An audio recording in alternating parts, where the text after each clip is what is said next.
आज की कहानी उस पात्र की है जिसके बदले की भावना ने पूरी रामायण का रुख बदल दिया।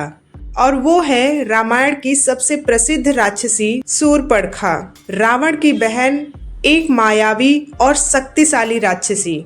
आज हम शूर्पणखा के जन्म से अंत तक की पूरी कहानी जानेंगे। यह कहानी आधारित है वाल्मीकि रामायण, रामचरितमानस और उत्तरकालीन प्रमाणित पौराणिक स्रोतों पर। शूर्पणखा के जन्म और परिवार का वर्णन उत्तरकालीन पुराण और पारंपरिक ग्रंथों में मिलता है, परंतु वाल्मीकि रामायण और रामचरितमानस में स्पष्ट रूप से नहीं मिलता है।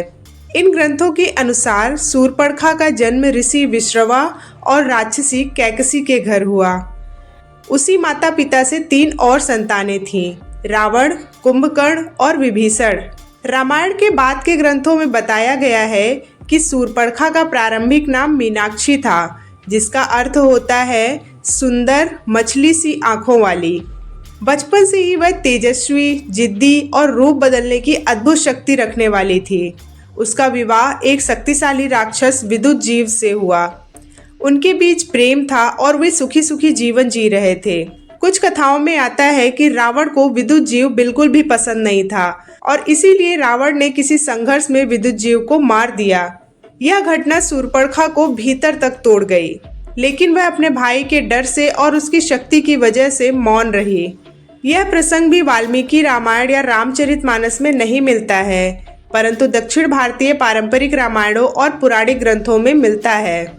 इस घटना के बाद का वर्णन वाल्मीकि रामायण के अरण्यकांड में मिलता है कि जब विद्युत जीव की मृत्यु हो गई तो शूर्पणखा अकेली रहने लगी और वह दंडकारण्य के वन में चली गई।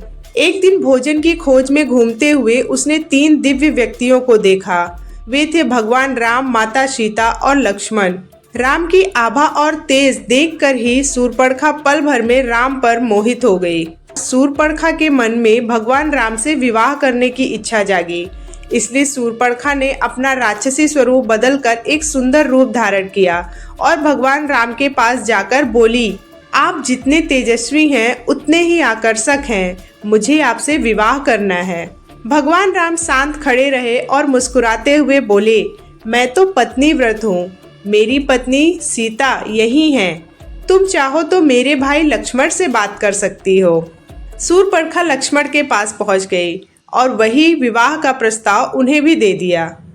लक्ष्मण हंसकर बोले, मैं तो अपने भाई का सेवक हूँ, मेरे बस में कुछ नहीं है, जाओ उन्हीं को मनाओ। शूर्पणखा को यह व्यंग उसका अपमान लगा और शूर्पणखा क्रोध में भर गई। उसने अपना विकराल राक्षसी रूप धारण किया और माता सीता को मारने दौड़ी, क्योंकि उसे लगता था कि माता सीता की वजह से ही भगवान राम उससे विवाह करने के लिए तैयार नहीं हो रहे हैं। यह देखते ही लक्ष्मण तत्काल आगे आ गए और उन्होंने अपनी तलवार से शूर्पणखा के नाक और कान काट दिए। शूर्पणखा अपमान और दर्द से चीखती हुई वहां से भाग गई। शूर्पणखा अपने भाइयों खर और दूसर के पास पहुंची। उसने उन्हें राम पर हमला करने के लिए उकसाया। अपनी बहन के अपमान का बदला लेने के लिए खरदूषण ने विशाल सेना लेकर आक्रमण कर दिया। वाल्मीकि रामायण में वर्णन है कि भगवान राम ने अकेले ही खरदूषण सहित समस्त राक्षसों का संहार कर दिया। यह घटना लंका तक पहुंच गई। शूर्पणखा भी लंका पहुंची और अपने भाई रावण के सामने रोते हुए बोली, भैया, एक वनवासी राजकुमार ने मेरा अपमान किया है, खरदूषण को भी मार डाला।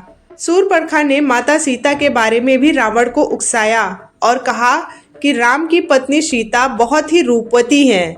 और वाल्मीकि रामायण में स्पष्ट लिखा है कि यही वह क्षण था जब रावण के मन में सीता हरण का विचार उत्पन्न हो गया।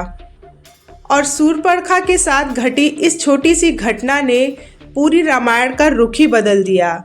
इस घटना की वजह से सीता हरण, जटायु का बलिदान, हनुमान का आगमन, लंका दहन और राम रावण जैसा युद्ध हुआ। इन सब की नींव शूर्पणखा के बदले की भावना ने रख दी।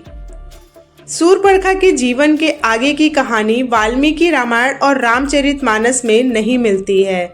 ना ही ये दोनों ग्रंथ शूर्पणखा के अंतिम जीवन का कोई उल्लेख करते हैं, लेकिन उत्तरकालीन ग्रंथ बताते हैं कि युद्ध के बाद अपने भाइयों रावण, कुंभकर्ण और खरदूषण सभी को खोकर शूर्पणखा वन में भटकती रही। कुछ कथाओं के अनुसार वह वर्षों तक तपस्या करती रही और अंत में हिमालय के किसी आश्रम में एकांत में जीवन पूरा किया।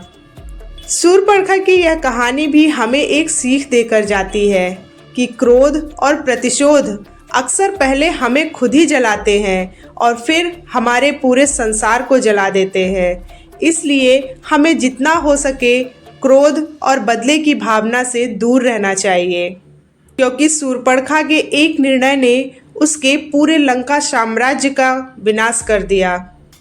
तो दोस्तों, अगर आपको यह कहानी पसंद आई हो तो वीडियो को लाइक और चैनल को सब्सक्राइब जरूर करिएगा।